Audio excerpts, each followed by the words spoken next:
Shalom Bapak Ibu yang terkasih, selamat pagi, selamat hari Minggu. Marilah saudara-saudari terkasih dalam Tuhan Yesus, kita sambut ibadah kita pagi ini dengan hati yang bersuka cita dan bersyukur. Untuk itu marilah kita bangkit berdiri dan kita memuji Tuhan. Mulia bagi anak domba.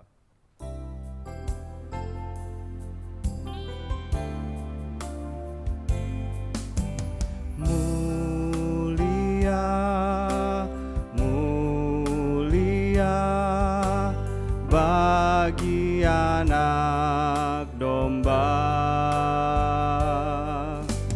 mulia, mulia bagi anak domba, sebab Engkau mulia dan layak dipuji, yang duduk di tahta, dan Kau akan memerintah selamanya atas semua yang di bumi.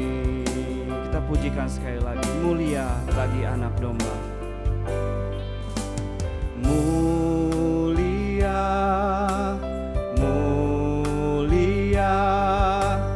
bagi anak domba,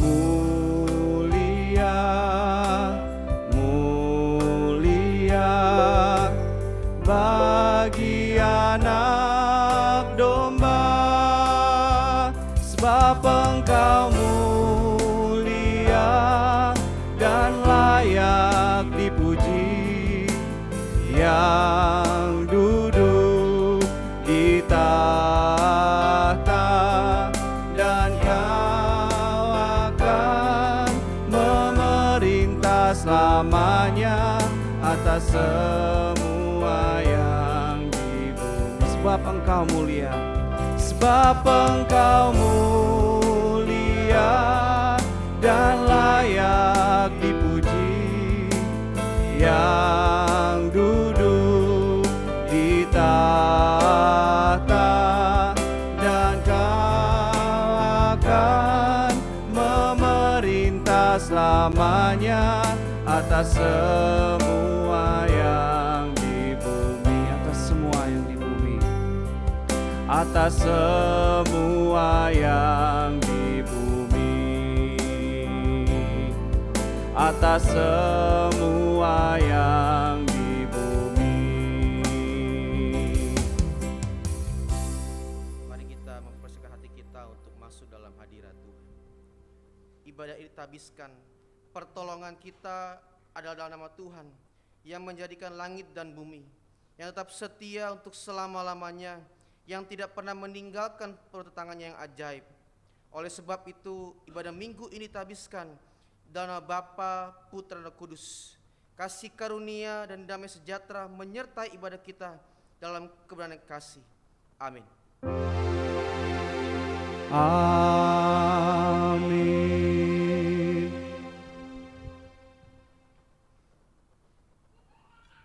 Intrus kita pada pagi hari ini terambil dari Habakuk 1 ayat yang ke-12 yang mengatakan, bukankah Engkau ya Tuhan dari dahulu Allahku yang Maha Kudus? Tidak akan mati kami ya Tuhan. Telah Kau tetapkan Dia untuk menghukumkan, ya gunung batu. Telah Kau tentukan Dia untuk menyiksa. Mari kita muji Tuhan dengan pujian bangkit serukan nama Yesus.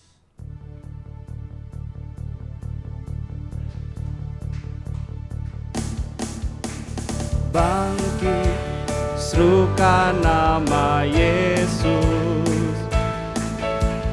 Maju, nyatakan kuasanya. Kita buat iblis gemetar, kalahkan tipu dayanya dengan kuasa namanya. Bangkit, serukan nama Yesus. Bangkit, serukan nama Yesus.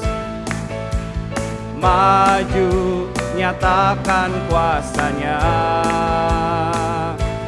Kita buat iblis gemetar, kalahkan tipu dayanya dengan kuasa namanya. Nama Yesus, nama Yesus, menara yang kuat. Nama Yesus, kota benteng yang teguh. Nama Yesus, kalahkan semua musuh. Nama Yesus, di atas segalanya. Bangkit serukan nama Yesus. Bangkit serukan nama Yesus. Maju, nyatakan kuasanya. Kita buat iblis gemetar, kalahkan tipu dayanya dengan kuasa namanya. Nama Yesus, nama Yesus, menara yang kuat. Nama Yesus, kota benteng yang teguh. Nama Yesus, kalahkan semua musuh. Nama Yesus, di atas segalanya. Nama Yesus, nama Yesus, menara yang kuat. Nama Yesus, kota benteng yang teguh. Nama Yesus, kalahkan semua musuh. Nama Yesus, di atas segala. Sekali lagi kita katakan, nama Yesus, menara yang kuat. Nama Yesus, menara yang kuat. Nama Yesus, kota benteng yang teguh. Nama Yesus, kalahkan semua musuh. Nama Yesus, di atas segalanya. Nama Yesus, di atas segalanya. Nama Yesus, di atas segalanya. Jemaat sekalian duduk kembali. Saudara-saudara, hidup kita dipelihara dan dilindungi dalam terang kasih Tuhan. Kasih itu dinyatakan dalam bentuk hukum sebagai dasar hidup orang beriman, yang terdapat dalam Matius 22 ayat 37 sampai dengan 39. Kasihilah Tuhan Allahmu dengan segenap hatimu, dan dengan segenap jiwamu, dan dengan segenap akal budimu. Itulah hukum yang terutama dan pertama. Dan hukum yang kedua yang sama dengan itu, ialah kasihilah sesamamu manusia seperti dirimu sendiri. Pada kedua hukum inilah tergantung seluruh hukum Taurat dan kitab para nabi. Akan tetapi hukum kasih itu tidak dapat kita laksanakan dengan sempurna, sehingga mudah kita jatuh dan terjerumus ke dalam jurang dosa yang menyebabkan benci, dendam, iri hati, dan perpecahan. Jika kita berkata bahwa kita tidak berdosa, maka kita menipu diri kita sendiri dan kebenaran tidak ada di dalam kita. Jika kita mengaku dosa kita, maka Ia setia dan adil, sehingga Ia akan mengampuni segala dosa kita dan menyucikan kita dari segala kejahatan. 1 Yohanes 1 ayat 8 dan 9. Untuk itu mari kita mohon pengampunan atas segala dosa dan salah kita. Mari kita berdoa. Ya Tuhan, kami datang sujud penyembah di hadapan-Mu dan mengaku akan segala dosa dan salah kami, baik secara pikiran, perkataan, maupun perbuatan. Kami sadar akan setiap kelalaian dan pelanggaran kami, kelemahan iman dan ketidaksetiaan, salah paham, pementingan diri dan perselisihan, ketertutupan dan ketidakjelasan dalam kesaksian kami. Ya Tuhan, kasihanilah kami, berilah pengampunan dan damai sejahtera, bebaskanlah kami dari dosa-dosa kami, dan barulah hidup kami dalam Yesus Kristus Tuhan dan Juru Selamat kami. Terima kasih ya Tuhan dan Juru Selamat kami. Amin. Berita anugerah Allah terdapat dalam 2 Samuel 22 ayat yang ketiga yang mengatakan, Allahku, gunung batuku, tempat aku berlindung, perisaiku, tanduk keselamatanku, kota bentengku, tempat pelarianku, juru selamatku. Engkau menyelamatkan aku dari kekerasan. Segala kemuliaan bagi Allah Bapa di surga. Petunjuk hidup baru, saudara-saudara, kita telah dibebaskan dari dosa kita oleh kasih karunia Tuhan, maka kita tidak boleh lagi hidup di dalam dosa, melainkan Kristus hidup di dalam kita.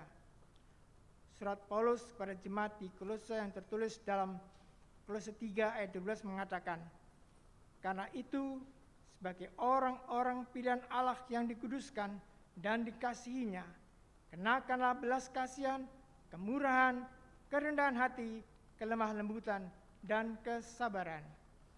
Kiranya Roh Kudus menolong kita untuk mewujudkan kemuliaan Allah dalam hidup kita dan di seluruh dunia. Mari kita kembali memuji Tuhan dengan pujian Tuhan Yesus setia.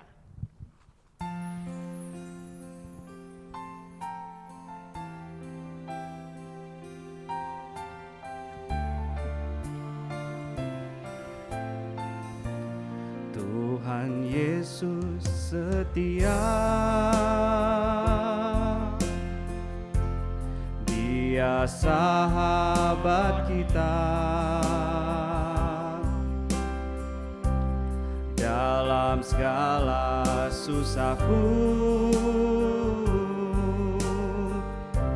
selalu menghiburku. Dia mengerti bahasa tetesan air mata, waktu badai mengamuk dan gelombang menyerang. Tuhan Yesus setia, Tuhan Yesus setia. Tuhan Yesus setia, Dia sahabat kita. Dalam segala susahku, selalu menghiburku. Dia mengerti bahasa tetesan air mata, waktu badai mengamuk dan gelombang menyerang. Tuhan Yesus setia. Waktu badai mengamuk dan gelombang menyerang, Tuhan Yesus setia.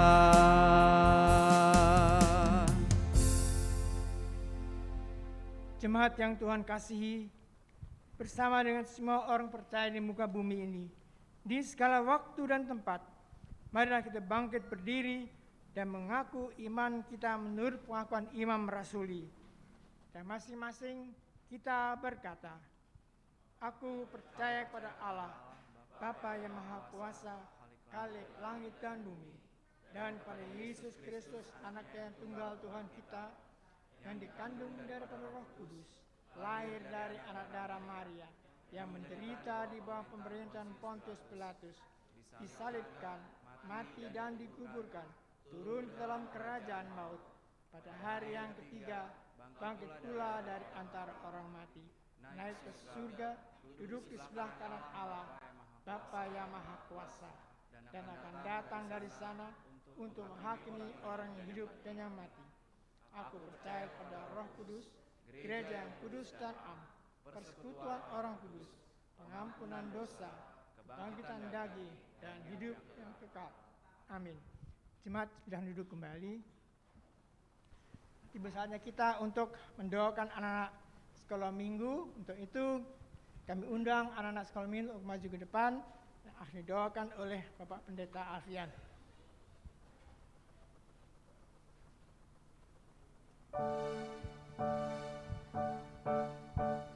Kasih Yesus manis dan indah, kasih Yesus manis dan indah, kasih Yesus manis dan indah, oh oh oh, sungguh indah.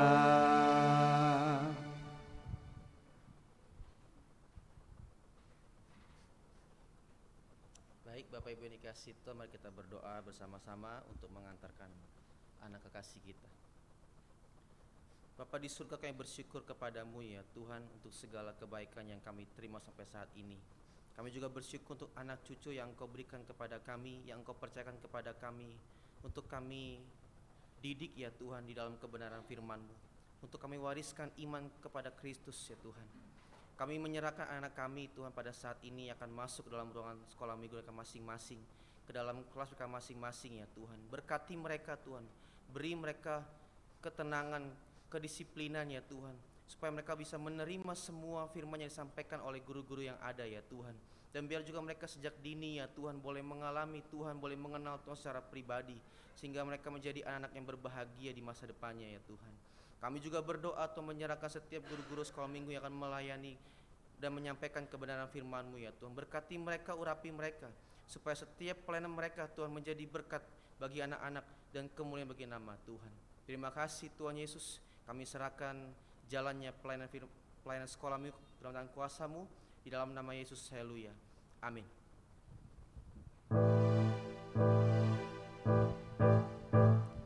Kasih Yesus manis dan indah, kasih Yesus manis dan indah, kasih Yesus manis dan indah, oh oh oh, sungguh indah.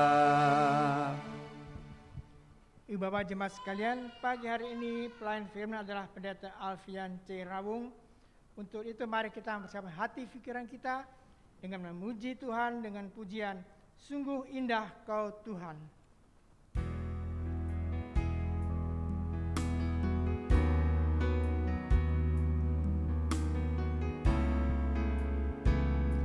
Ku cari wajah-Mu, temukan kasih-Mu. Ku cari wajah-Mu, temukan kasih-Mu. Kau bukan Tuhan yang jauh dariku. Ku panggil nama-Mu, ku panggil nama-Mu,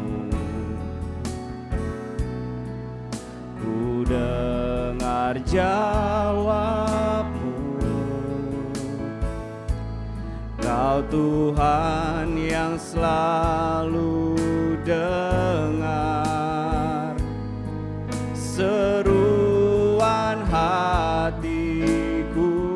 Sungguh indah, sungguh indah Kau Tuhan, penuh kasih dan sayang. Kau tempat penghiburan bagi setiap hati yang terluka. Sungguh indah Kau Tuhan, menara perlindungan. Kau sumber kekuatan bagi semua orang yang membutuhkan.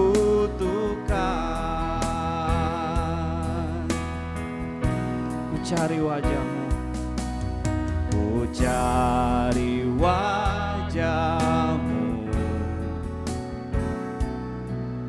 temukan kasih-Mu.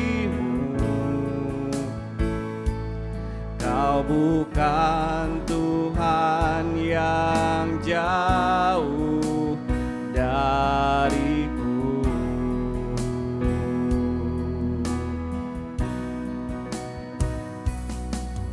Ku panggil nama-Mu, ku dengar jawab-Mu. Kau Tuhan yang selalu dengar seruan hatiku. Sungguh indah Kau Tuhan, penuh kasih dan sayang. Kau tempat penghiburan bagi setiap hati yang terluka. Sungguh indah Kau Tuhan, menara perlindungan. Kau sumber kekuatan bagi semua orang yang membutuhkan. Katakan, sungguh indah Kau Tuhan, sungguh indah Kau Tuhan,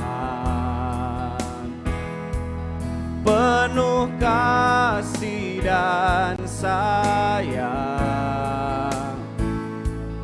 Kau tempat penghiburan bagi setiap hati yang terluka. Sungguh indah Kau Tuhan, menara perlindungan. Kau sumber kekuatan bagi semua orang yang membutuhkan. Sumber kekuatan, sumber kekuatan, sumber kekuatan, sumber kekuatan, sumber kekuatan bagi semua orang yang membutuhkan. Mari kita berdoa. Inilah pujian kami ya Tuhan, yang mana pada akhirnya Tuhan kami memuji Tuhan. Sungguh indah Engkau Tuhan, Engkau begitu indah dalam kehidupan kami, Engkau begitu baik dalam kehidupan kami ya Tuhan. Kasih karunia-Mu dan anugerah-Mu tak pernah berhenti dalam kehidupan kami, yang kami terus nikmati hingga pada saat ini ya Tuhan. Dari setiap tarikan nafas kami mau mengatakan sungguh indah Engkau Tuhan. Karena Engkaulah satu-satunya dalam kehidupan kami yang kami butuhkan ya Tuhan, yang menjadi penolong dan perlindungan dalam kehidupan kami. Bapa di surga, sudah begitu banyak hal-hal yang kami dengar dari luar ya Tuhan, dan saatnya kami ingin merendahkan hati kami, tunduk sejenak di hadapan Tuhan pada saat ini, untuk kami membuka telinga kami selebar-lebar mungkin untuk mendengar Kau berbicara kepada kami melalui setiap perkataan firman Tuhan yang kami baca dan kami renungkan ya Tuhan. Ampuni segala pelanggaran kami Tuhan, kuduskan kami, supaya firman-Mu Tuhan menjadi rema dalam kehidupan kami, dan hidup kami Tuhan memuliakan nama-Mu. Terima kasih Tuhan, terima kasih. Di dalam nama Yesus kami siap sambut kebenaran firman-Mu. Haleluya. Amin. Shalom Bapak Ibu. Puji nama Tuhan, kita kembali berkumpul beribadah bersama-sama dalam hari Minggu ini. Oleh karena itu kita akan kembali merenungkan firman Tuhan. Mari kita membaca Alkitab kita dari Yeremia pasal 50. Yeremia pasal 50 ayat yang pertama sampai dengan ayat yang ke-10.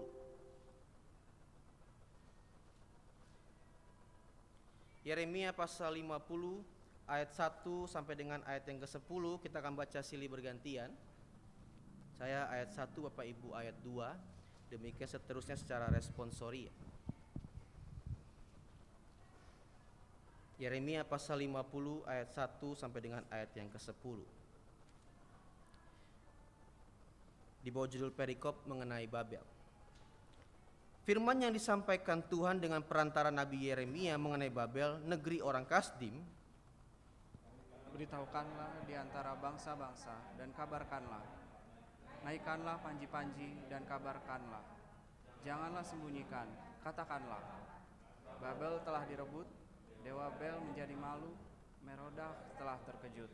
Berhala-berhalanya menjadi malu, dewa-dewanya yang keji telah terkejut. Sebab suatu bangsa maju menyerangnya dari utara, membuat negerinya menjadi sunyi sepi. Tidak ada lagi yang tinggal di dalamnya, baik manusia maupun binatang, semuanya pergi melarikan diri. Pada waktu itu dan pada masa itu, demikianlah firman Tuhan, orang Israel akan datang bersama-sama dengan orang Yehuda. Mereka akan berjalan sambil menangis dan mencari Tuhan Allah mereka. Mereka menanyakan jalan ke Sion, kesanalah wajah mereka terarah. Mereka datang dan menggabungkan diri dengan Tuhan dalam perjanjian kekal yang tidak akan dilupakan. Umatku tadinya seperti domba-domba yang hilang. Mereka dibiarkan sesat oleh gembala-gembalanya, dibiarkan mengembara di gunung-gunung. Mereka berjalan dari gunung ke bukit sehingga lupa akan tempat pembaringannya. Siapapun yang menjumpai mereka melahap mereka, dan lawan-lawan berkata, kami tidak bersalah karena mereka telah berdosa. Kepada Tuhan, tempat kebenaran Tuhan, pengharapan nenek moyang mereka.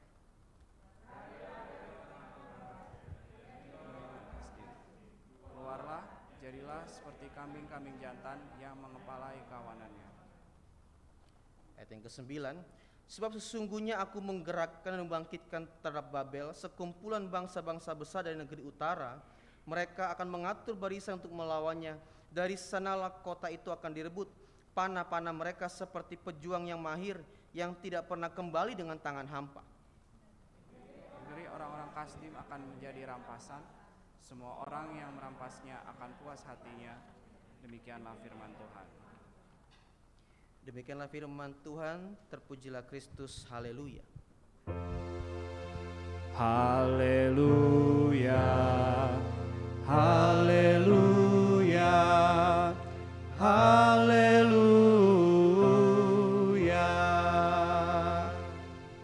Bapak Ibu Saudara yang dikasihi Tuhan, tema kita pada hari ini serentak bersama-sama dengan seluruh GKW yang ada, yaitu menangis dan mencari Tuhan. Menangis dan mencari Tuhan. Bapak Ibu Saudara yang dikasihi Tuhan, kalau kita memperhatikan kitab Yeremia ini sendiri dari pasal pertama sampai dengan pasal yang ke-53, ataupun juga saudara-saudara telah membaca kitab ini secara sendiri dan sudah selesai, maka kita bisa melihat setidaknya ada dua hal besar yang disampaikan oleh Nabi Yeremia pada masa itu dalam pelayanannya di tengah-tengah bangsa Babel. Yang pertama, Nabi Yeremia menyampaikan berita penghukuman kepada bangsa Babel itu sendiri. Namun di sisi lain juga Nabi Yeremia menyampaikan berita pembebasan kepada bangsa Israel. Sebagaimana yang sudah kita ketahui bersama-sama bahwa pada masa itu, karena kebejatan moral bangsa Israel pada masa itu, karena perlawanan mereka kepada Allah yang tidak taat dan setia kepada Allah, mereka menjadi orang-orang yang dibuang ke bangsa Babel. Dan bangsa Babel dipilih oleh Allah untuk menghukum bangsa Israel pada masa itu. Namun pada masa itu ketika Allah memilih Nabi Yeremia untuk melayani bangsanya di tengah-tengah pemerintahan bangsa Babel, tapi juga Tuhan menyuruh Nabi Yeremia pada masa itu untuk juga menyampaikan dua hal yang sangat besar dan penting. Yang pertama mengenai penghukuman kepada bangsa Babel itu sendiri, namun juga di sisi lain juga Allah menyuruh Nabi Yeremia untuk bisa menyampaikan berita pembebasan kepada bangsa Israel pada masa itu. Dan kedua hal besar ini atau kedua tema besar ini disampaikan secara silih bergantian. Di sisi lain, di satu waktu yang lain, Yeremia berkata mengenai penghukuman bagi bangsa Babel, namun juga di sisi lain Yeremia menyampaikan berita pertobatan, berita pembebasan kepada bangsa Israel pada masa itu. Jadi Bapak Ibu yang dikasihi Tuhan, kita bisa melihat bagaimana Allah memilih Yeremia pada masa itu untuk bisa bersuara kepada orang-orang yang belum mengenal Tuhan, tapi juga orang-orang yang sudah mengenal Tuhan, namun belum sungguh-sungguh di dalam Tuhan.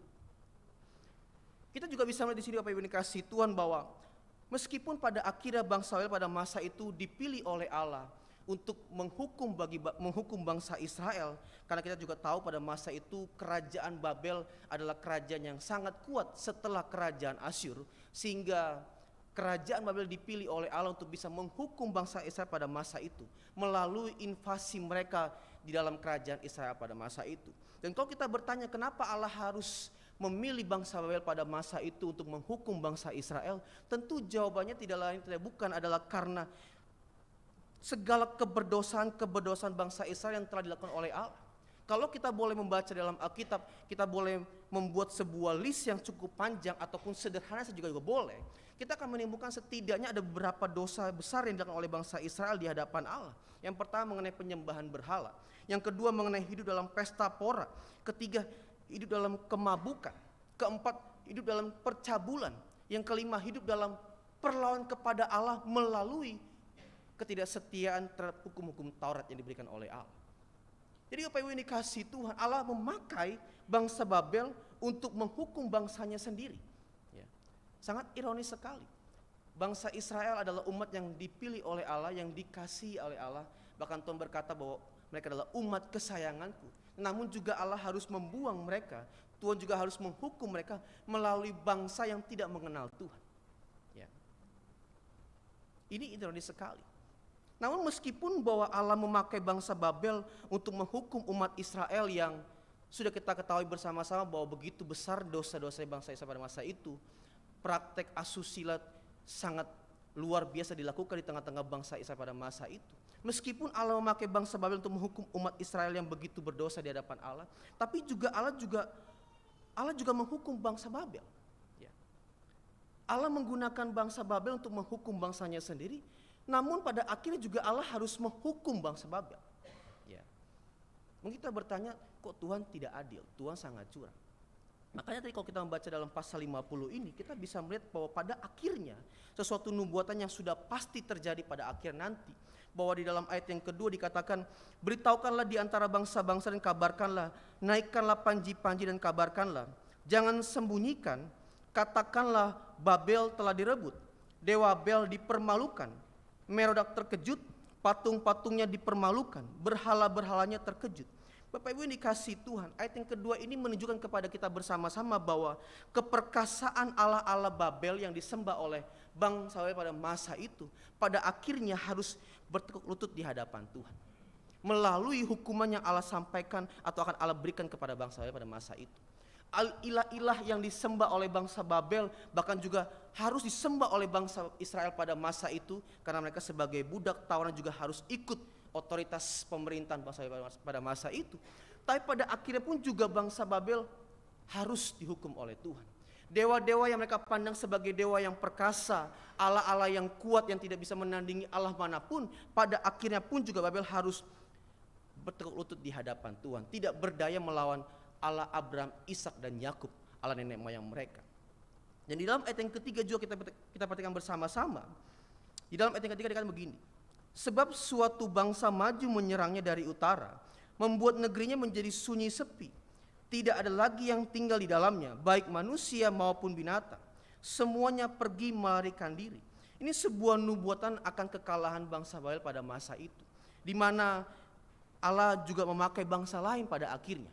Ya, kalau Pak Ibu baca dalam kitab Daniel, maka itu ada sebuah runtutan sejarah kerajaannya akan berkuasa pada akhirnya sampai pada masa Yesus, di mana kerajaan Romawi yang dipakai Tuhan untuk menindas bangsa Israel.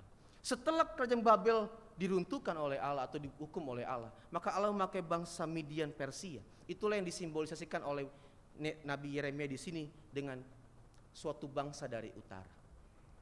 Utara dalam tradisi orang Ibrani pada masa itu disimbolisasikan sebagai sesuatu yang sangat penting, sangat kuat, powerful, dan menjadi sumber segala sesuatu dalam kehidupan bangsa Ibrani pada masa itu.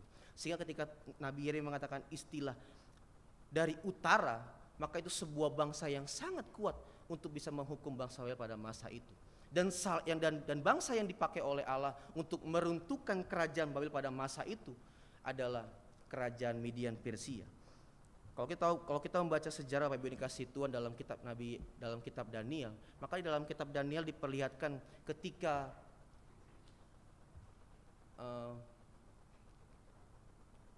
Raja Belshazzar sedang mengadakan pesta besar bersama dengan 1000 pejabat kerajaan Babel pada yang lainnya. Pada malam itu juga dalam pesta perjamuan malam bersama dengan 1000 pejabat Babel pada masa itu, di tengah-tengah sedang pesta pora makan bersama, kerajaan Midian Persia datang menyerang bangsa Babel pada masa itu. Dan seketika juga dalam hitungan beberapa jam saja sudah selesai bangsa itu dan hilang. Oleh karena itu Bapak Ibu yang dikasihi Tuhan, kalau kita melihat sejarah di mana Allah memakai bangsa Babel menjadi alat untuk menghukum bagi bangsa Israel, mungkin kita akan berpikir bahwa kenapa Allah sangat tidak adil? Kenapa Allah begitu curang? Kenapa Allah memakai bangsa lain untuk menghukum bangsanya sendiri? Bukankah juga Allah yang sendiri memilih dan memakai bangsa Babel untuk menghukum bangsa Israel? Lalu mengapa pada ujungnya bangsa Babel juga harus dihukum oleh Allah? Bapak Ibu yang dikasihi Tuhan, saya ingin mengatakan begini, bangsa Babel merupakan bangsa yang sangat erat dengan yang namanya kesombongan diri. Bangsa yang erat dengan atau identik dengan kebanggaan diri. Tahukah saudara atau saudara mungkin pernah mengingat bahwa pada masa kerajaan yang dipimpin oleh pemerintahan Nebukadnezar, dia pernah hendak membuat sebuah patung yang sangat tinggi dan semua orang harus menyembah patung itu sendiri. Ya. Jadi Tuhan tahu bahwa orang yang dia pilih pun juga pada akhirnya harus dibinasakan, karena memang juga orang itu jahat sekali di hadapan Tuhan. Begitu pun juga dengan bangsa Babel yang adalah simbol dari kesombongan ataupun kebanggaan diri. Pada masa Raja Nebukadnezar, dia mendirikan patung yang sangat tinggi dan besar untuk disembah oleh semua orang, termasuk orang Israel pada masa itu. Daniel pasal yang ketiga. Bangsa Babel juga memperlakukan bangsa Israel dengan keterlaluan, tanpa belas kasihan. Mereka bertindak kejam terhadap para orang tua maupun juga para wanita pada masa itu. Sehingga saya ingin mengatakan begini Bapak Ibu dikasihi Tuhan, pemilihan Allah tidak pernah salah dan gagal dalam kehidupan kita. Meskipun Allah memilih dan memakai seseorang untuk kelompok atau untuk kepentingannya, namun Tuhan tahu juga kualitas yang dipakainya. Bangsa Babel adalah bangsa yang sangat jahat di hadapan Allah, dan Allah tahu mereka tidak bisa berubah meskipun Allah menunjukkan kasih karunia-Nya. Bukankah Tuhan menunjukkan pribadinya melalui kisah spektakuler Daniel di gua singa? Daniel tidak mati dimakan singa. Bukankah juga Allah menunjukkan kehadirannya, pribadinya kepada bangsa Babel melalui peristiwa Sadrak, Mesak, Abednego di perapian yang menyala-nyala? Tapi juga pada akhir bangsa Babel tidak bertobat di hadapan Tuhan. Jadi Tuhan sangat tahu bahwa orang yang dipakainya pun, lalu kita bertanya mengapa pada akhirnya Tuhan harus menghukum juga. Ya karena memang Tuhan tahu bahwa orang itu pun punya kualitas yang sangat tidak baik. Kalaupun Tuhan memakai dia, supaya dia bisa melihat keperkasaan Allah, supaya dia bisa melihat pribadi Allah. Jadi Bapak Ibu yang dikasihi Tuhan, kita di sini bisa melihat dan belajar bahwa ternyata kita bersyukur menjadi orang-orang yang dipilih oleh Allah. Kita bersyukur menjadi orang-orang yang dipilih oleh Allah, dan sampai hari ini kita menjadi orang-orang yang tetap setia kepada Tuhan. Oleh karena itu, jangan pernah meragukan sesuatu yang telah terjadi dalam kehidupan kita oleh karena rencana Tuhan yang besar. Tadi saya mengatakan di awal bahwa hukuman bagi bangsa Babel, tapi juga ada berita pembebasan bagi bangsa Israel. Ini berarti ketika Nabi Yeremia menyampaikan berita penghukuman bagi bangsa Babel, itu juga menjadi sebuah berita sukacita bagi bangsa Israel. Ketika Allah harus menghukum bangsa Babel, maka sebuah kabar sukacita bahwa bangsa Israel juga akan dibebaskan. Bangsa Israel akan pulang kembali membangun kotanya sendiri. Dan kalau kita membaca dalam kitab Nabi Esra, maka kita akan tahu bahwa melalui Raja Kores, bangsa Israel dipulangkan untuk membangun kotanya sendiri. Jadi Bapak Ibu yang dikasihi Tuhan, paradoks tapi sukacita. Allah menghukum bangsa Babel, tapi juga Allah memberikan sebuah kabar sukacita bagi bangsa Israel. Di sini kita bisa melihat Bapak Ibu dikasihi Tuhan, meskipun Allah menghukum Israel, tapi Tuhan tidak membuat mereka menjadi bangsa tawanan. Meskipun Allah menghukum bangsa Israel, tapi bukan berarti Allah menghukum tanpa solusi. Makanya di awal sebelum pasal 50, di dalam Yeremia pasal 29 ayat yang ke-11, kita baca sama-sama ya. Yeremia pasal 29.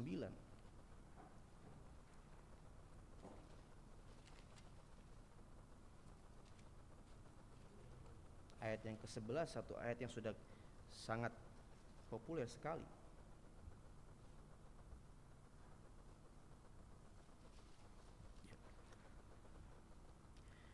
Sebab aku ini mengetahui rancangan-rancangan apa yang ada padaku mengenai kamu. Demikianlah firman Tuhan, yaitu rancangan damai sejahtera dan bukan rancangan kecelakaan, untuk memberikan kepadamu hari depan yang penuh dengan harapan. Ini berita yang disampaikan oleh Nabi Yeremia di tengah-tengah bangsa Israel, yang pada masa itu bangsa Israel sedang mengalami hukuman daripada Tuhan, ditawan oleh bangsa Babel. Namun Yeremia berkata begini, sebab aku ini mengetahui rancangan-rancangan apa yang ada padaku mengenai kamu. Yang akhir dikatakan bahwa rancangan damai sejahtera bukan rancangan kecelakaan, untuk memberikan kepadamu hari depan yang penuh harapan. Artinya meskipun dalam situasi Tuhan sedang menghukum bangsa Israel pada masa itu, namun hukuman itu baik bagi bangsa Israel. Ya. Kenapa? Karena Tuhan tahu endingnya. Oleh karena itu, kalaupun kita mengalami sesuatu yang sangat tidak enak, Bapak Ibu yang dikasihi Tuhan, sedang mengalami sesuatu yang sangat berat dalam kehidupan ini, jangan segera beri titik, karena belum tentu Tuhan kasih titik. Mungkin Tuhan sedang kasih koma, karena endingnya belum selesai. Ya.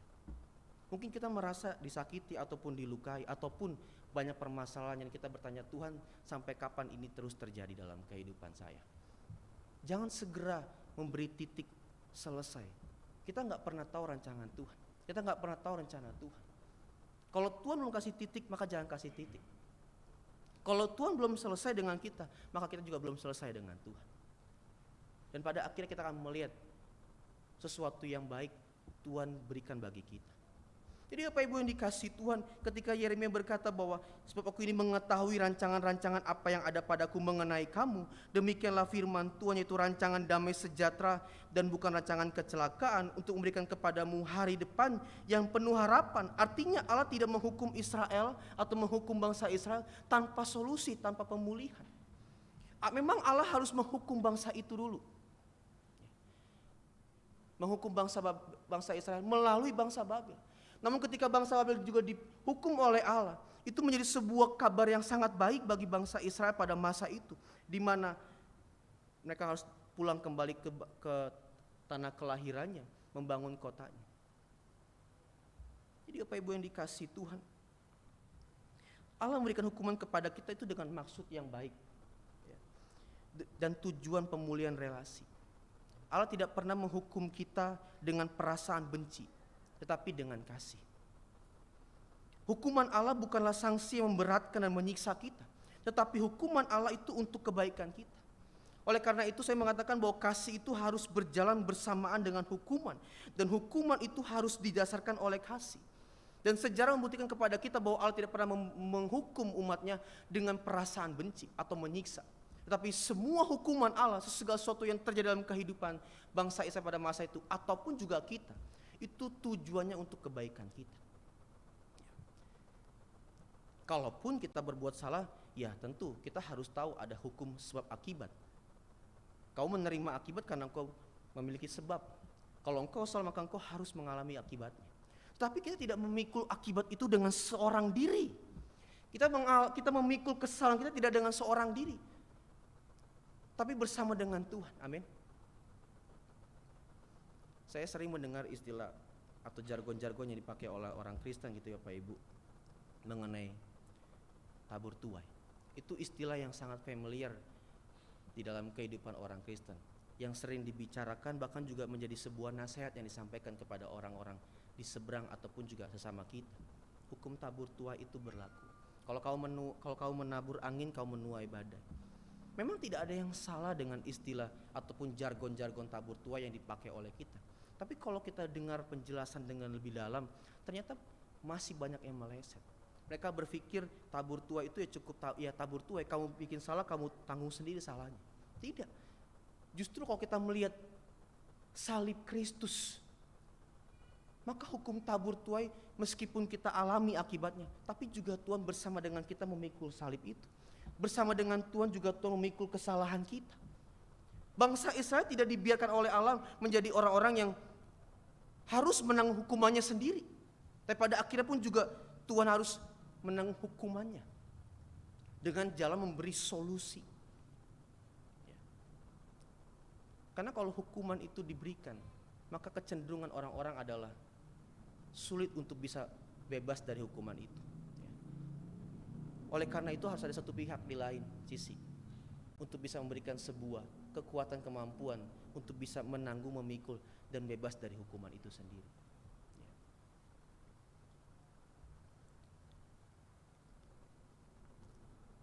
Dan harusnya inilah yang dialami oleh orang percaya PBB dikasih Tuhan.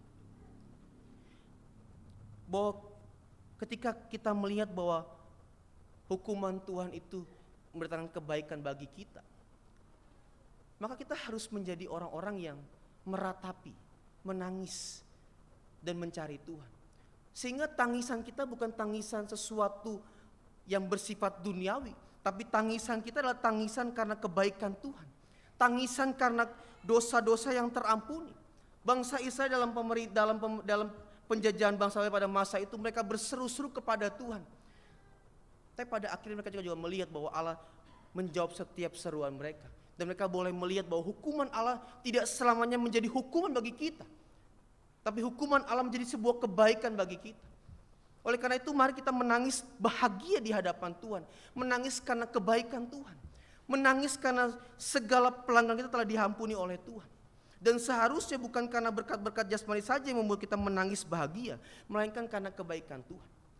Saya ingin mengatakan begini, sangat tipis sekali perbedaannya antara kita merasa bahagia, puas dengan berkat-berkat Tuhan, dengan puas dan bahagia karena Tuhan itu sendiri. Sangat tipis sekali irisannya antara kita bahagia karena berkat-berkat Tuhan dan bahagia karena pribadi Tuhan itu sendiri. Sangat tipis sekali perbedaannya. Dan kecenderungan orang Kristen adalah mereka senang dan bahagia karena berkat-berkat Tuhan, bukan karena pribadinya. Itu sebabnya banyak yang mengatakan bahwa aku kecewa sama Tuhan. Ketika apa? Semuanya telah diambil daripada Tuhan. Dan itu juga sudah dialami oleh Ayub pada masa itu. Bukan Ayub anak sekolah minggu ya, Ayub. Istri dengan mengatakan bahwa dengan begini kenapa kamu tidak mengutuki Tuhan saja? Lalu Ayub berkata, masakan kita hanya menerima yang baik-baik saja? Artinya apa? Ayub ingin berkata dengan bahasa lain yang tidak terkatakan kepada istrinya, kamu harusnya menjadi orang yang bahagia karena pribadi Tuhan, bukan karena berkat-berkat Tuhan. Meskipun berkat-berkat Tuhan juga baik bagi kita. Tidak mungkin orang Kristen tidak mau diberkati. Dari ujung sini sampai ujung belakang, kalau bilang mau diberkati Tuhan pasti mau lah. Nggak mungkin nggak mau ya Pak. Tapi ketika tatkala penderitaan itu datang, apa kita masih bisa berkata Tuhan itu baik? Itu menjadi persoalannya. Tapi kita harusnya bersyukur punya Allah yang memperlihatkan kebaikannya melalui sisi amarahnya. Saya belajar begitu. Saya bersyukur kita menjadi orang-orang yang bisa melihat kebaikan Tuhan, anugerah Tuhan, belas kasihan Tuhan, kasih sayangnya Tuhan melalui sisi marahnya Tuhan. Karena dengan demikian kita bisa melihat bahwa Allah itu bukan Allah yang bisa dipermainkan dengan gampangan. Allah itu teratur Bapak Ibu. Allah itu tidak boleh dipermainkan. Seharusnya bukan karena berkat-berkat jasmani yang membuat kita menangis bahagia, melainkan karena kebaikan Tuhan. Kebaikan Tuhan bukan diukur dari perkara-perkara jasmani, tetapi dari perkara rohani, di mana Allah mengampuni dosa kita setiap hari dan mengangkat kita menjadi anak-anak Allah sampai saat ini. Saya pernah merenung begini Bapak Ibu yang dikasihi Tuhan. Pernah gak kita berpikir bahwa ketika kita sedang tidur, kok bisa pagi-pagi kita bangun? Pernah kita berpikir begitu? Kita tidur malam hari, berharap besok kita bangun, tapi ya ternyata masih bangun. Kalau tidak bangun bagaimana? Di situ kita boleh melihat betapa Tuhan masih dan terus mengasihi kita. Tuhan masih dan terus baik kepada kita. Dan oleh karena itu kebaikan Tuhan itulah yang membuat kita harus setiap hari di dalam doa kita meneteskan air mata.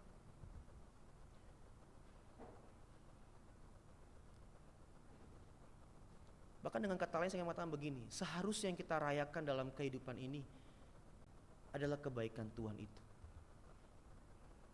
Yang harus kita rayakan dalam kehidupan ini adalah karya keselamatan itu dalam kehidupan kita. Yang harus kita rayakan itu adalah pribadi Tuhan dalam kehidupan kita. Bukan sebatas perkara-perkara pemenuhan berkat jasmani yang Tuhan berikan. Meskipun juga itu harus kita syukuri.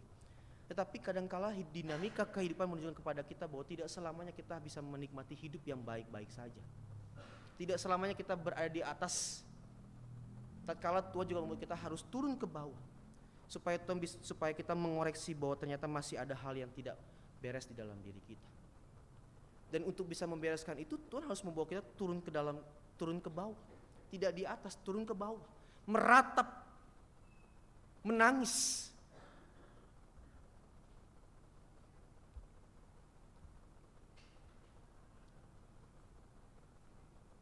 Kebaikan Tuhan pada akhir mampu menuntun kita kepada sebuah pertobatan. Tema kita hari ini menangis dan mencari Tuhan. Itu sebuah ekspresi sukacita yang menuntun pada pertobatan dan perubahan hidup. Oleh karena itu ketika saya mengatakan bahwa kebaikan Tuhan membuat kita menangis, maka kebaikan Tuhan juga yang membuat kita menjadi orang-orang yang senantiasa mengalami pembaruan hidup. Mengalami pertobatan hari demi hari. Sebab hukuman hanya mendatangkan rasa takut, tetapi kebaikan Allah melahirkan pertobatan dan dalam kehidupan umatnya. Kita sering mengatakan kamu harus bertobat. Kita susah bertobat sendiri Bapak Ibu. Bagaimana kita bisa bertobat? Kita harus semakin melihat kebaikan Tuhan. Semakin kita melihat kebaikan Tuhan, semakin kita melihat belas kasihan Tuhan, maka mata kita ini ya diselubungi dengan kebaikan Tuhan, sehingga hati kita, daging kita menjadi tawar melihat dunia ini. Amin. Seringkali kita masih suka dengan hal-hal dunia, tapi kita tahu itu salah, kita harus bertobat. Bagaimana? Ya caranya kita harus senantiasa melihat kebaikan Tuhan, melihat kasih Tuhan yang besar, yang tak terlampaui oleh akal pikiran manusia. Sehingga ketika kita senantiasa melihat Tuhan, mengarahkan pandangan kita kepada Tuhan, kepada kebaikan Tuhan, maka segala hal yang bersifat dunia dalam kehidupan kita itu menjadi tawar rasanya, menjadi tidak manis. Justru kebaikan Tuhan yang kita alami melalui situasi yang pahit, tidak enak, kita bisa berkata bahwa hal yang tidak baik ini manis, karena ujungnya mendatangkan kebaikan bagi kita. Jadi Bapak Ibu yang dikasihi Tuhan, hari-hari ini dunia malah membuat kita menjadi orang-orang yang semakin menggiring kita menjadi orang-orang yang harus happy, harus senang, harus bahagia. Dan tidak salah, itu juga memang betul. Tapi karena kecenderungan didorong untuk semakin happy, semakin bahagia, maka kita menjadi orang-orang yang jarang meratapi diri di hadapan Tuhan. Padahal kekristenan itu bicara mengenai relasi yang meratapi diri di hadapan Tuhan. Ya. Kenapa? Karena Tuhan menuntut kita menjadi orang-orang yang kudus dan tak bercela di hadapan Dia. Dan itu ditempuh melalui sebuah sikap meratapi diri setiap hari. Makanya penting sekali kita menjadi orang-orang yang mempunyai jam-jam disiplin membaca firman Tuhan, membaca Alkitab. Karena firman itu akan mengoreksi terus kehidupan kita. Kita menjadi orang-orang yang rohnya itu meratapi daging. Ternyata masih banyak yang belum berkenan. Dan ketika kita berkata bahwa Tuhan, aku mau berubah, Tuhan, aku mau setia kepadamu, maka kebaikan Tuhan dalam remah rohnya yang kudus itu terus berbicara kepada kita. Sehingga pada akhirnya kita menjadi orang-orang yang tawar akan dunia ini. Kita melihat dulu dunia itu begitu manis, tapi sekarang menjadi tawar, tidak mengindahkan lagi. Sehingga Bapak Ibu dikasih Tuhan, sebagai penutup saya mengatakan begini. Penderitaan hidup yang kita alami, baik karena kesalahan kita ya, ataupun karena ujian dari Tuhan, itu pada akhirnya berujung kebaikan bagi kita. Kebaikannya apa? Kita semakin mempunyai relasi yang dekat dengan Tuhan. Ya. Tentu kalau kita salah, ya kita harus mengakui kesalahan kita di hadapan Tuhan. Tapi kalau kita sedang mengalami ujian yang berat, justru hal yang tidak mengenakan itu menjadi hal-hal yang baik pada akhir bagi kehidupan kerohanian kita. Dan yang kedua, meskipun kita telah berdosa di hadapan Tuhan, tetapi Allah tetap menerima dan menghapus segala pelanggaran kita. Di dalam Yeremia pasal 50 ayat yang ke-20 tadi ya, Yeremia pasal 50 ayat yang ke-20, dikatakan begini.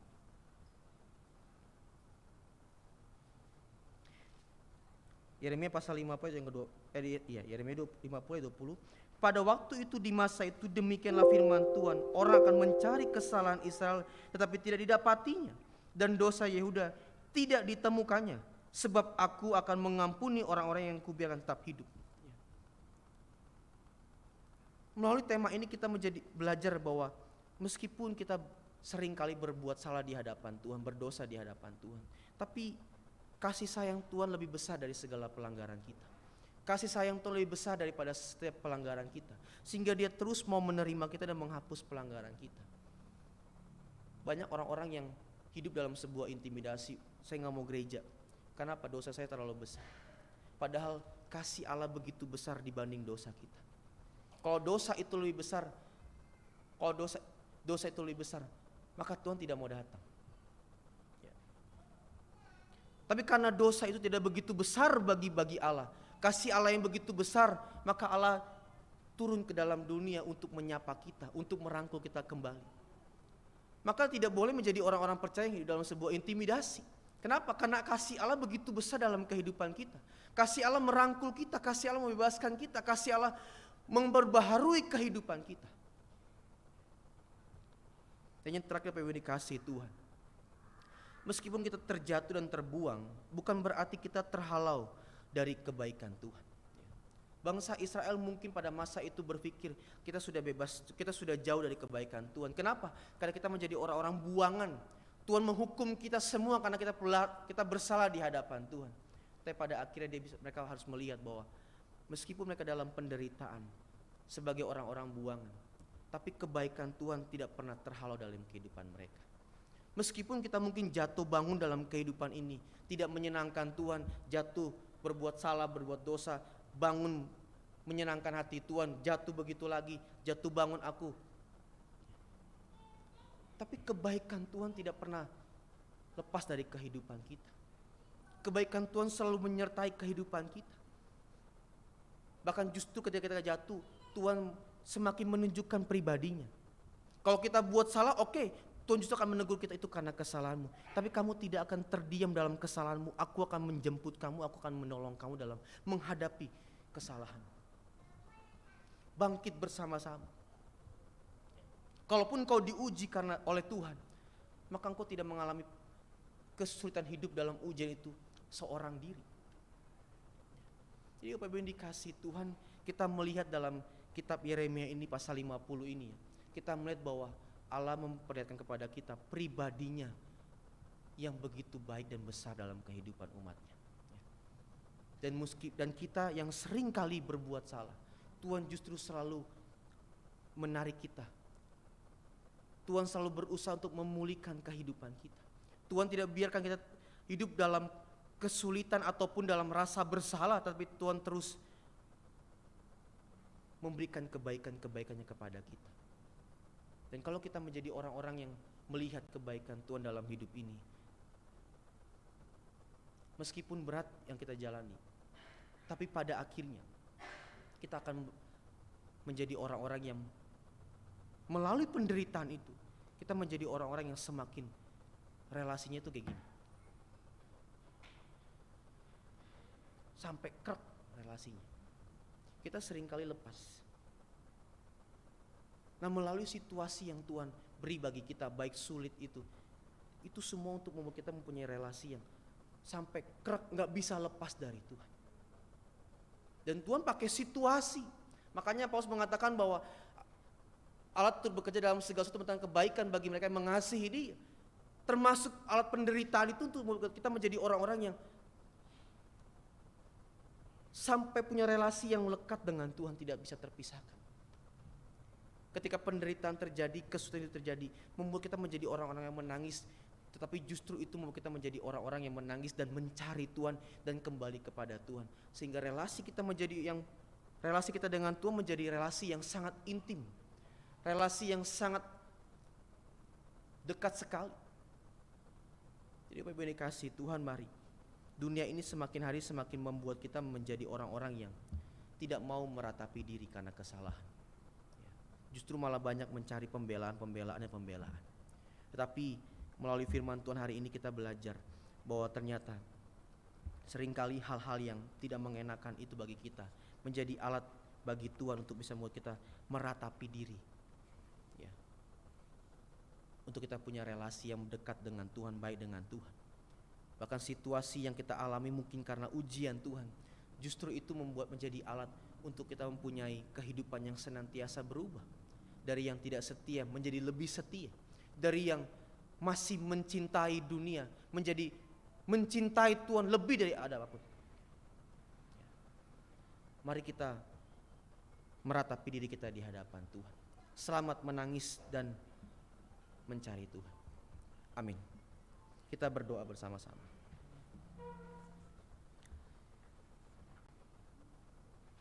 Tuhan, kami bersyukur untuk firman. Biarlah firman-Mu yang sudah kami renungkan dalam waktu yang singkat ini Tuhan, menjadi rema dalam kehidupan kami. Supaya kami menjadi orang-orang yang tidak terlena oleh keadaan dunia yang semakin mengajarkan kesenangan-kesenangan, kebahagiaan-kebahagiaan. Tapi kami juga harus menjadi orang-orang yang meratapi diri, menangis dan mencari Tuhan.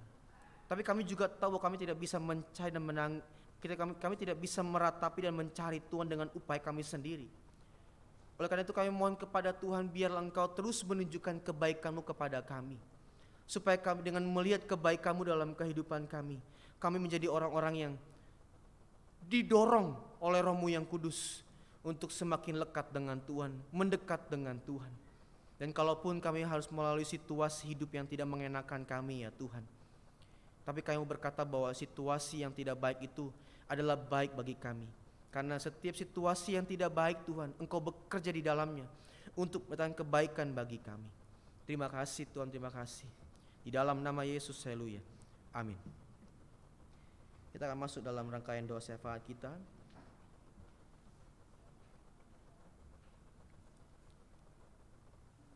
Kita bernyanyi Bumi Penuh Kemuliaannya. Bumi penuh kemuliaannya, bumi penuh kemuliaannya, bumi penuh kemuliaannya, sucilah Tuhan.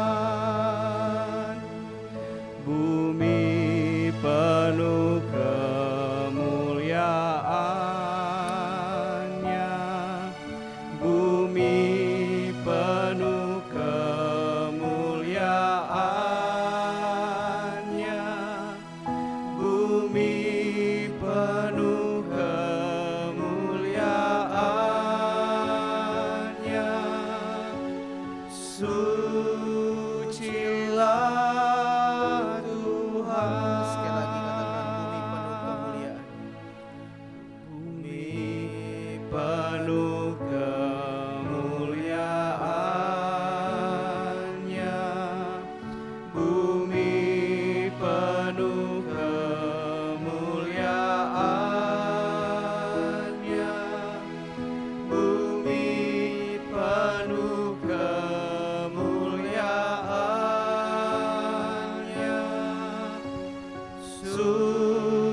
Sucilah Tuhan.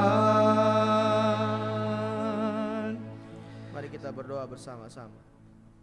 Kami berdoa Tuhan kepadamu untuk setiap rangkaian syafaat kami Tuhan. Dan kiranya Tuhan berkenan mendengar setiap seruan kami ya Tuhan. Kami berdoa bagi bangsa dan negara kami ya Tuhan. Kami menyerahkan pemerintahan kami, dari presiden kami, wakil presiden kami juga Tuhan, para menteri, kabinet Indonesia Maju ya Tuhan, sampai dengan pemerintahan di sekitar kami yang terkecil, RT, RW ya Tuhan, bahkan juga TNI, Polri ya Tuhan. Kami doakan mereka Tuhan, biar mereka menjadi orang-orang yang dipakai Tuhan untuk melayani bangsanya. Mereka bekerja dengan kesungguhan hati untuk kemajuan bangsanya ya Tuhan. Dan kiranya juga Tuhan menjauhkan mereka, para pemerintahan kami, bahkan juga bangsa kami ya Tuhan, dari paham radikalisme dan terorisme ya Tuhan. Kami berdoa juga untuk bencana alam di Indonesia ini ya Tuhan. Kami berdoa untuk setiap masyarakat yang terdampak dari bencana alam yang mereka alami ya Tuhan, dan pemulihan baik itu mental maupun juga kerusakan infrastruktur ya Tuhan. Kami berdoa bagi mereka untuk kepadamu ya Tuhan. Biarlah juga Tuhan beri kepada mereka sukacita untuk bisa mengalami itu semua, menghadapi itu semua dengan penuh syukur di hadapan Tuhan. Bahkan juga orang-orang, lembaga-lembaga yang Tuhan pakai untuk bisa menanggulangi itu ya Tuhan. Tuhan memberkati. Kami juga berdoa ya Tuhan untuk setiap pemulihan bangsa kami dari sektor ekonomi, sosial, pertahanan dan lain-lain ya Tuhan. Kami serahkan ke dalam tangan kuasa-Mu. Biarlah Tuhan bekerja melalui setiap pemerintahan kami, pemulihan di dalam setiap bidang negara kami terjadi ya Tuhan menurut kehendak-Mu ya Tuhan. Terima kasih Tuhan.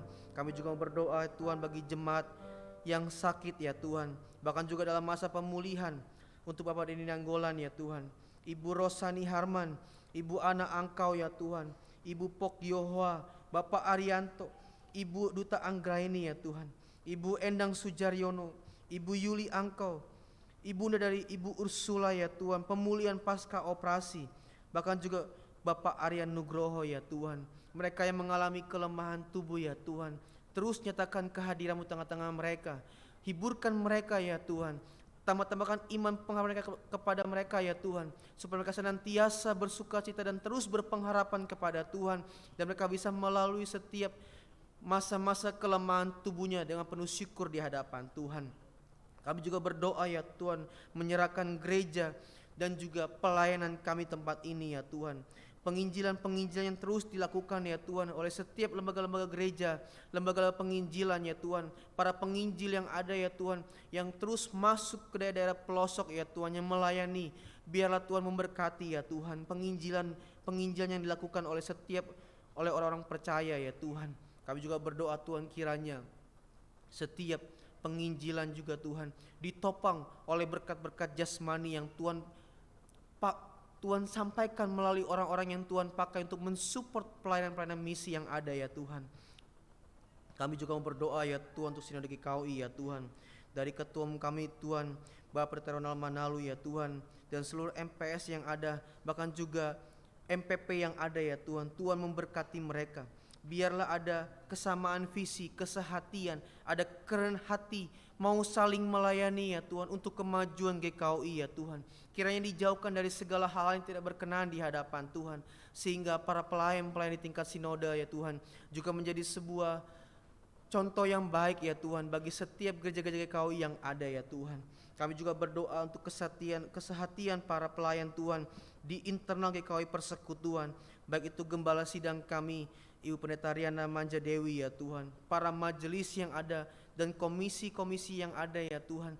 Biarlah kami semua bergandengan tangan untuk melayani pekerjaan Tuhan di gereja ini. Biarlah kami semua Tuhan mau saling memberikan yang terbaik untuk pelayanan di gereja ini ya Tuhan. Dan kami bersama-sama bertumbuh di dalam Tuhan. Terima kasih Tuhan. Kami juga berdoa Tuhan, mungkin ada jemaat-jemaat-Mu yang mengalami pergumulan-pergumulan dalam kehidupannya. Baik itu pergumulan ekonomi, pergumulan keluarga Tuhan, pergumulan pekerjaan. Tuhan memberkati jemaat-jemaat-Mu.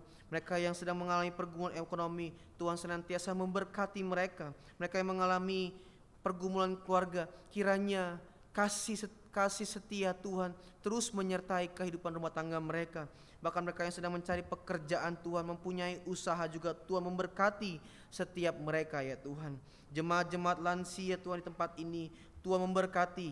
Biar dalam usia lansia mereka ya Tuhan, mereka tetap semangat, tetap sehat ya Tuhan. Bahkan mereka tetap bersuka cita, dan sukacita mereka menjadi sebuah kebahagiaan dan contoh pelajaran bagi kami generasi-generasi muda. Terima kasih Tuhan. Kami juga berdoa untuk jemaat-jemaat-Mu yang berulang tahun di bulan ini ya Tuhan.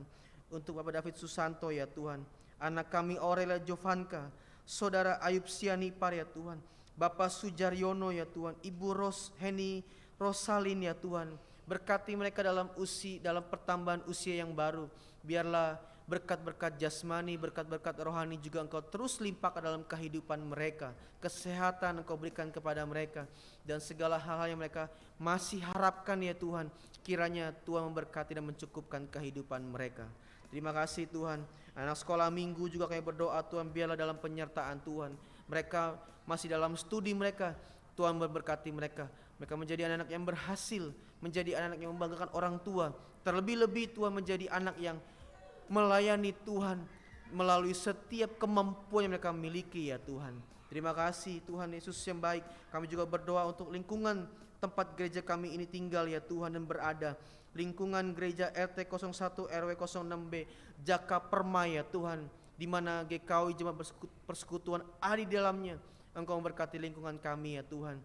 Jauhkan dari segala mara bahaya, dan kiranya juga Tuhan kehadiran kami sebagai gereja boleh menjadi berkat bagi lingkungan sekitar kami. Terima kasih Tuhan, terima kasih. Inilah doa kami Tuhan. Mungkin ada jemaat juga yang berdoa secara diam-diam dan spesifik ya Tuhan. Tuhan tahu sendiri, dan Tuhan juga yang akan menjawab setiap doa dan pergumulan kami. Dan kiranya juga Tuhan mau menyempurnakan doa kami yang kurang sempurna ini dengan doa sempurna, doa Bapa kami. Bapa kami yang di surga, dikuduskanlah nama-Mu. Datanglah kerajaan-Mu, jadilah kehendak-Mu di bumi seperti di surga. Berikanlah kami pada hari ini makanan kami yang secukupnya, dan ampunilah kami akan kesalahan kami, seperti kami juga mengampuni orang yang bersalah pada kami. Dan janganlah bawa kami ke dalam pencobaan, tapi lepaskanlah kami daripada yang jahat, karena Engkau yang punya kerajaan dan kuasa dan kemuliaan sampai selama-lamanya. Amin.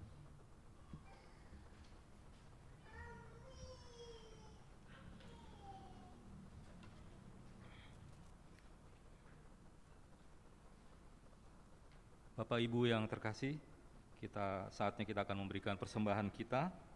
Dan ingatlah firman Tuhan di dalam Amsal 3 ayat yang ke-9 berkata, muliakanlah Tuhan dengan hartamu dan dengan hasil pertama dari penghasilanmu. Dan sementara sidang jemaat maju membawa persembahan ke depan, kita akan memuji Tuhan. Tuhan Yesus baik.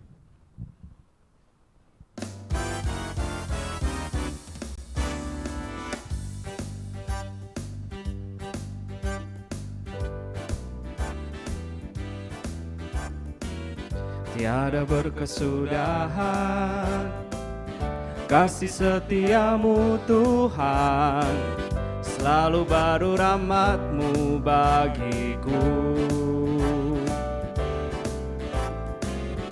Hari berganti hari, tetap kulihat kasih-Mu, tak pernah berakhir di hidupku. Tuhan Yesus baik, sungguh amat baik, untuk selama-lamanya. Tuhan Yesus baik, Tuhan Yesus baik, Tuhan Yesus baik, sungguh amat baik, untuk selama-lamanya. Tuhan Yesus baik. Tiada berkesudahan, tiada berkesudahan kasih setiamu Tuhan, selalu baru rahmat-Mu bagiku.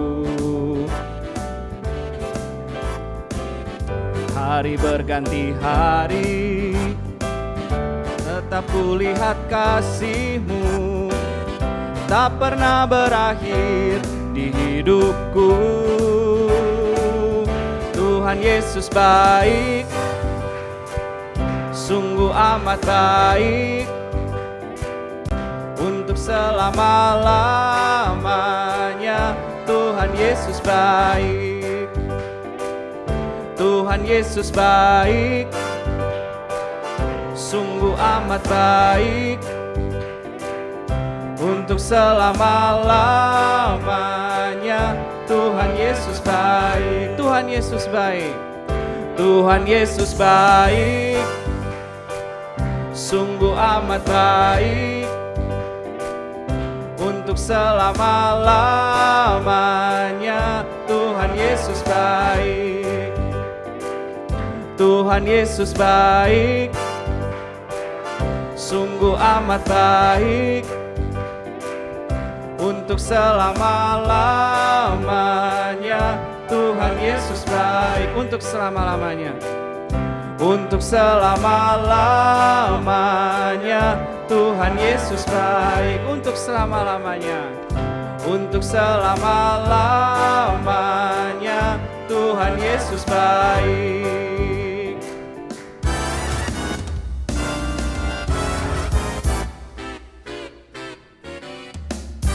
Bapak Ibu, kami undang untuk bangkit berdiri. Kita akan mendoakan persembahan kita. Mari kita bersatu dalam doa. Ya Tuhan, kami mengucap syukur dan berterima kasih kepadamu karena kami telah mendapat kesempatan untuk memberikan persembahan kami. Selaku tanda syukur kami atas kelimpahan berkat Tuhan di dalam kehidupan kami. Dengan kerendahan hati, kami mohon terimalah persembahan kami ini dan jadikanlah semua itu saluran berkat bagi pelayanan jemaat. Di dalam nama Tuhan Yesus kami berdoa dan mengucap syukur. Amin. Kami persilahkan duduk. Kami akan menyampaikan tambahan warta jemaat untuk periode 23 Juli 2023. Yang pertama, kami mengucapkan terima kasih kepada Bapak Pendeta Alfian C. Raung yang telah menyampaikan firman Tuhan pada pagi siang hari ini. Tuhan memberkati Bapak dan pelayanan. Yang kedua adalah ibadah nuansa muda akan dilaksanakan pada minggu hari ini tanggal 23 Juli 2023 pada pukul 17 sore bertempat di gereja dengan tema Follow Jesus, dan pelayan firman adalah Bapak Yan Marlon STH. Yang ketiga, ibadah perjamuan kudus akan dilaksanakan pada hari Minggu tanggal 30 Juli 2023 pukul 9. Keempat, akan dilaksanakan peneguhan sidi Saudari Gracia pada ibadah Minggu tanggal 6 Agustus 2023 pukul 9 pagi. Yang kelima, sakramen baptisan akan dilakukan setiap awal bulan, dan jika ada jemaat yang ingin membaptiskan putra-putrinya dipersilahkan mengambil formulir pendaftaran dan melengkapi administrasi karena akan diwartakan ke jemaat 2 minggu sebelumnya. Dan terakhir, kami mengundang jemaat baru yang saat ini berada di tengah kita untuk berdiri. Kita akan memperkenalkan. Kami undang, silakan berdiri untuk jemaat baru yang baru pertama kali hadir.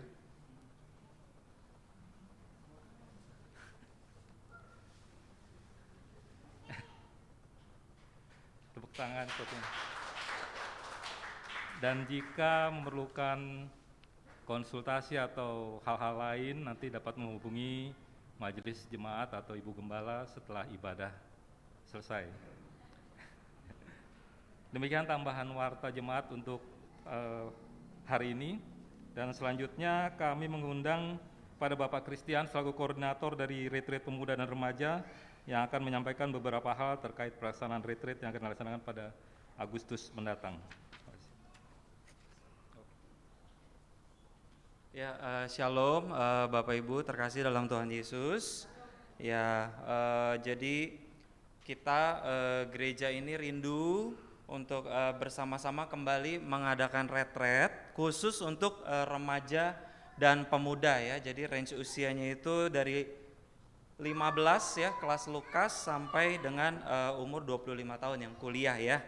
Nah, ini saat ini kita masih membuka pendaftaran ya sampai dengan 6 Agustus ya. Jadi saya menghimbau teman-teman di sini khususnya Bapak Ibu majelis yang punya anak-anak usia 15 sampai 25 tahun diwajibkan untuk mengikuti kegiatan ini ya.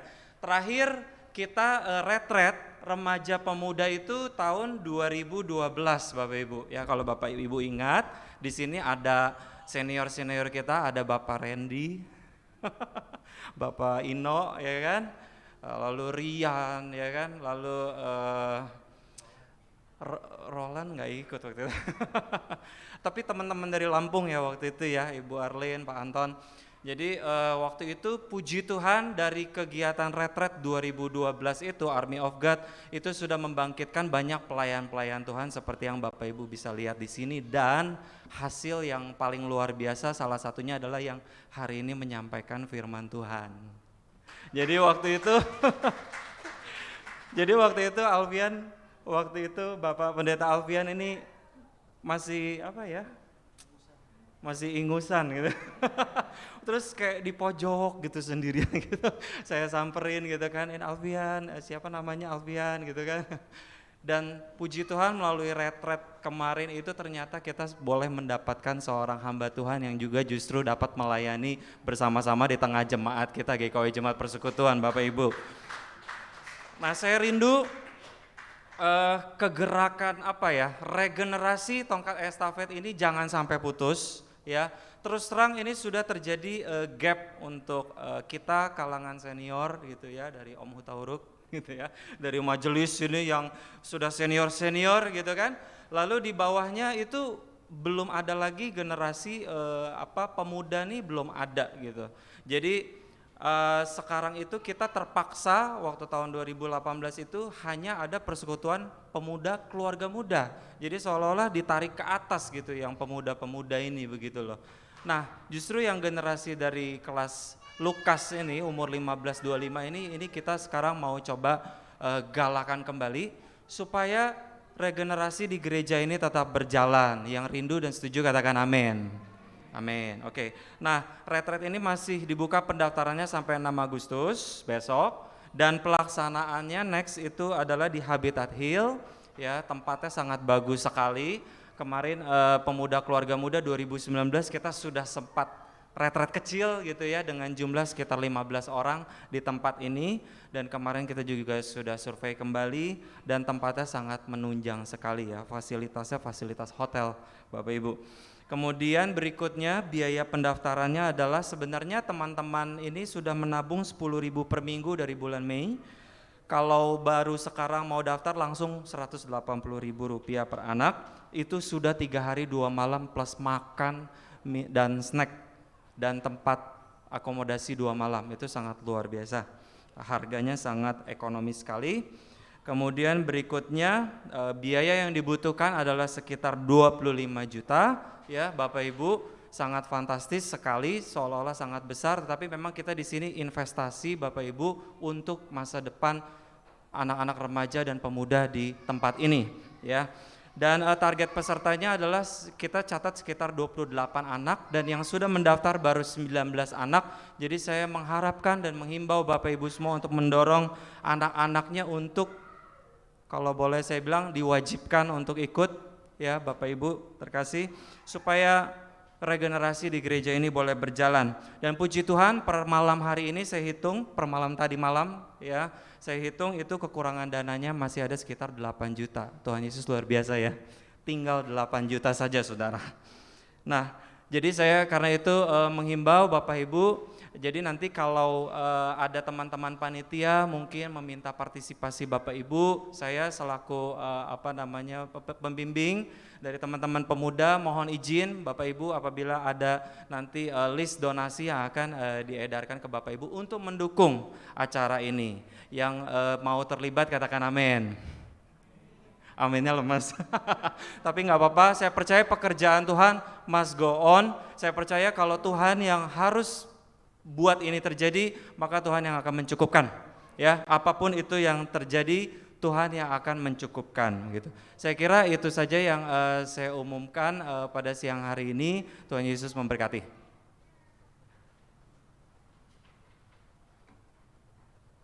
Bapak Ibu, kita telah berada di ujung ibadah kita. Untuk itu marilah kita tutup ibadah minggu ini dengan hidup bertekad terus di dalam iman secara bersama-sama dan terus memelihara kesehatian. Untuk itu kami mengundang jemaat untuk bangkit berdiri dan kita naikkan pujian bagi Tuhan. Kau ubah ratapku menjadi tarian.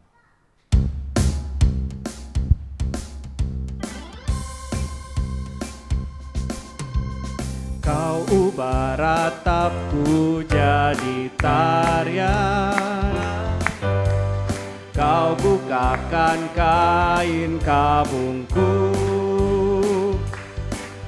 Kau berikan sukacita, jiwaku bermazmur, dengan segenap kekuatanku memuji-Mu Tuhan. Ku tak akan berdiam, memuji-Mu selalu. Ku bersyukur padamu selama-lamanya, amin. Ku tak akan berdiam, memuji-Mu selalu. Ku bersyukur padamu selama-lamanya, amin. Katakan, Kau ubah ratapku. Kau ubah ratapku jadi tarian, Kau bukakan kain kabungku, Kau berikan sukacita, jiwaku bermazmur, dengan segenap kekuatanku memuji-Mu Tuhan. Ku tak akan berdiam, memuji-Mu selalu. Ku bersyukur padamu selama-lamanya, amin. Ku tak akan berdiam, memuji-Mu selalu. Ku bersyukur padamu selama-lamanya, amin. Ku tak akan berdiam, ku tak akan berdiam, memuji-Mu selalu. Ku bersyukur padamu selama-lamanya, amin. Selama-lamanya, amin. Selama-lamanya, amin. Jemaat yang dikasihi Tuhan, sudah selesai ibadah kita tapi belum selesai kehidupan kita di hadapan Tuhan. Oleh karena itu pulanglah ke rumah, jadilah berkat dimanapun kita berada, muliakanlah Tuhan, hadapilah segala kehidupan bersama dengan Tuhan, dan kiranya terimalah berkat daripada Tuhan. Tuhan berkati engkau dan melindungi engkau. Tuhan menyinari engkau dengan wajah-Nya dan memberi engkau kasih karunia. Tuhan menghadapkan wajah-Nya kepadamu dan memberi engkau damai sejahtera. Amin. Bagi Dia segala pujian. Bagi Dia segala pujian, hormat serta syukur kekal selamanya.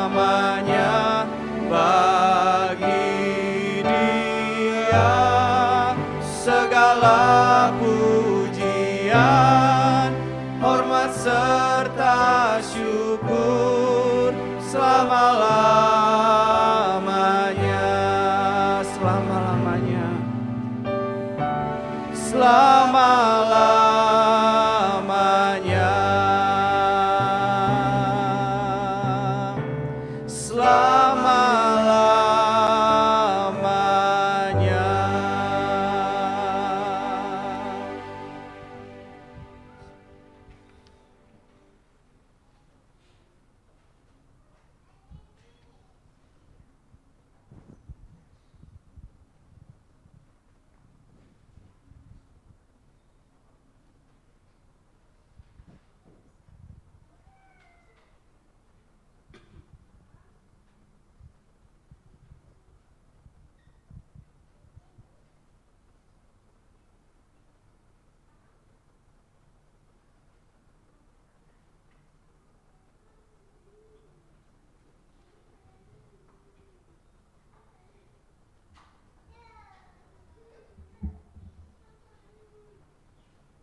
sukacita, jiwaku bermazmur. Dengan segenap kekuatanku memuji-Mu Tuhan. Kau ubah ratapku jadi tarian, Kau bukakan kain kabungku, Kau berikan sukacita, jiwaku bermazmur. Dengan segenap kekuatanku memuji-Mu Tuhan. Ku tak akan berdiam, memuji-Mu selalu. Ku bersyukur padamu selama-lamanya, amin. Ku tak akan berdiam, memuji-Mu selalu.